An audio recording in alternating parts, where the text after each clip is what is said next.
Bueno, entonces hoy vamos a hablar de los vectores. El vector tiene un punto inicial y un punto final. El punto final se le hace una flechita, ¿sí? La distancia o la magnitud que tiene el vector la llamamos normal, ¿sí? El vector tiene una característica de que él tiene una dirección, la dirección la damos el ángulo, ¿sí? Hablando de vectores, nosotros pues, los vectores se utilizan para la ubicación, ¿sí? Más que todo en la navegación. Entonces nosotros tenemos que tener bien claro, cuando hablemos de vectores, los puntos cardinales. Entonces sabemos que acá tenemos el norte, tenemos el sur, tenemos el este y tenemos el oeste, ¿sí?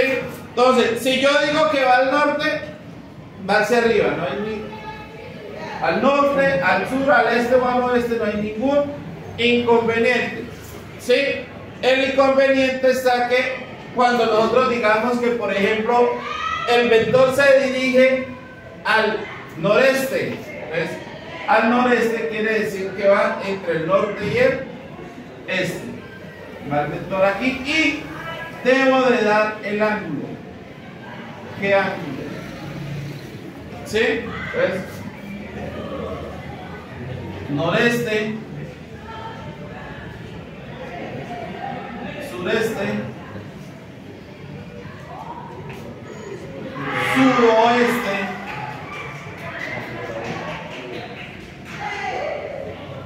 y noroeste. Entonces, así medimos los ángulos. Siempre los ángulos los vamos a medir desde el eje Y. Perdón, desde el eje X, de las X, de este eje, de las X, ¿sí? Si nosotros tomamos el ángulo desde el eje Y, entonces me van a cambiar las componentes, ¿sí? Para yo no tener que cambiar las componentes, entonces siempre lo voy a medir desde el eje X, ¿sí? Nunca lo vamos a medir desde el eje Y porque entonces me cambiarían las componentes. ¿Y qué son las componentes? ¿Sí? Para yo hablar de las componentes del vector, entonces nosotros tenemos que hablar de algo que llaman las razones trigonométricas. ¿De dónde salen las razones trigonométricas? Si nosotros observamos el vector con el eje X y con el eje Y, al sacar este vector acá, ¿sí? Formamos un triángulo rectángulo, ¿sí? Esta es la normal del vector. O cuando nosotros estamos haciendo las operaciones entre vectores, esa normal pasaría a ser una resultante. Entonces tenemos el ángulo, por ejemplo, el primer vector, el ángulo θ. Estos dos lados que me forman un ángulo recto, o sea, un ángulo de 90 grados, ¿sí? Estos dos laditos de aquí se llaman catetos, ¿sí? Y la normal, que es el vector, se va a llamar hipotenusa. En el triángulo rectángulo yo hablo de catetos y hablo de la hipotenusa. Y trabajamos nosotros, para el caso de vectores, únicamente con dos razones trigonométricas. La primera razón dice que seno del ángulo es igual ¿a quién? Al cateto opuesto sobre la hipotenusa, y coseno del ángulo, que es igual al cateto adyacente sobre la hipotenusa. Aquí lo que nosotros debemos de reconocer es quién va a ser el cateto opuesto y quién va a ser el cateto adyacente. ¿Por qué? Porque la normal o la resultante siempre va a ser la hipotenusa. ¿Sí? Entonces, el cateto opuesto es lo que está al frente. ¿Qué quiere decir? Que si yo estoy hablando del ángulo θ en este caso, el cateto opuesto es este que está al frente.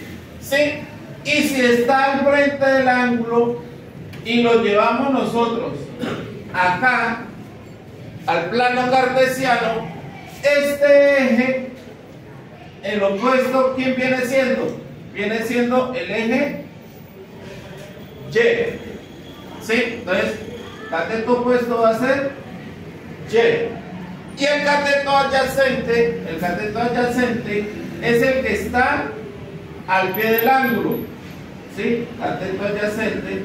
En este caso, el eje horizontal, y el eje horizontal es el eje X. ¿Sí? Entonces, si yo digo seno del ángulo, va a ser igual a ¿quién?